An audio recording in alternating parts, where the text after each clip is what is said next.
સંદેશ ન્યૂઝમાં આપનું સ્વાગત છે। ખેડા જિલ્લાના મહુધા તાલુકામાં શિષ્યવૃત્તિ માટે ઈ-કેવાયસી કરાવવા વિદ્યાર્થીઓ તથા વાલીઓ થયા પરેશાન। પ્રાપ્ત માહિતી અનુસાર વિદ્યાર્થીઓને મળવાપાત્ર શિષ્યવૃત્તિ માટે બાળકો તથા વાલીઓને ધંધે લગાડ્યા છે। બાળકો ભણવાનું મૂકીને વાલીઓ ધંધા રોજગાર પડતા મૂકીને ઈ-કેવાયસી કરાવવા માટે ધંધે લાગ્યા। ખેડા જિલ્લાના મહુધા શહેરમાં મામલતદાર કચેરી તથા તાલુકા પંચાયતમાં સવારે 6 વાગ્યાથી ઈ-કેવાયસી કરાવવા માટે વિદ્યાર્થીઓ અને વાલીઓની લાંબી કતારો લાગી છે। ઘણા વિદ્યાર્થીઓ તથા વાલીઓ 4-5 દિવસથી ભણવાનું તથા ધંધા રોજગાર છોડીને ઈ-કેવાયસી કરાવવા માટે દરરોજ ધક્કા ખાય છે। બેંકમાં આધાર કાર્ડ લિંક ન હોય કે આધાર કાર્ડ અપડેટ ન હોય તો ત્યાં પણ આ જ હાલત છે। સરકારી પ્રાથમિક શાળામાં ધોરણ 1 થી 5 ના વિદ્યાર્થીઓને ₹1650 અને ધોરણ 6 થી 8 ના વિદ્યાર્થીઓને ₹1950 શિષ્યવૃત્તિ આપવામાં આવે છે।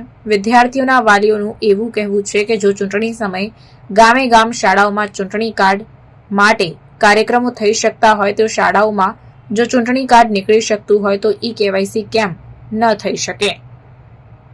શું સરકાર ગામે ગામ શાળાઓમાં ઈ-કેવાયસી ન કરી શકે? ચૂંટણી સમયે નેતાઓ વોટ અપાવવા તથા વોટ લેવા માટે ઘરે ઘરે જઈને જે ચાલી નથી શકતા, જે વોટ આપવા બૂથ સુધી નથી જઈ શકતા તેવા લોકોને પોતાની ગાડીમાં કે અન્ય કોઈપણ સાધનમાં બૂથ સુધી લઈ જવામાં આવે છે, તો શું એ નેતાઓ આ સમયે કંઈ બોલી ન શકે?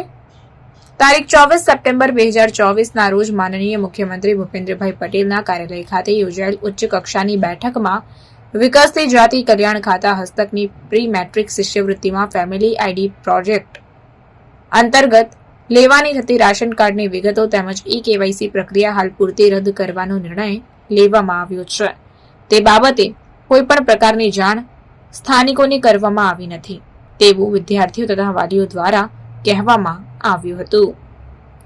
રિપોર્ટર જયદીપ કટારિયા, પ્રાર્થના સંદેશ ન્યૂઝ, મહુધા।